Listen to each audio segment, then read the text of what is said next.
những ước mơ, những đam mê sẽ thành công nếu như bên cạnh họ luôn luôn có những người yêu thương và ủng hộ.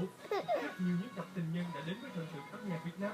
Có lẽ khi ở bên nhau, họ sẽ luôn giữ được cảm xúc ngọt ngào và có sự tự tin để có thể giành lấy tấm vé vàng từ phía 4 vị giám khảo khó tính.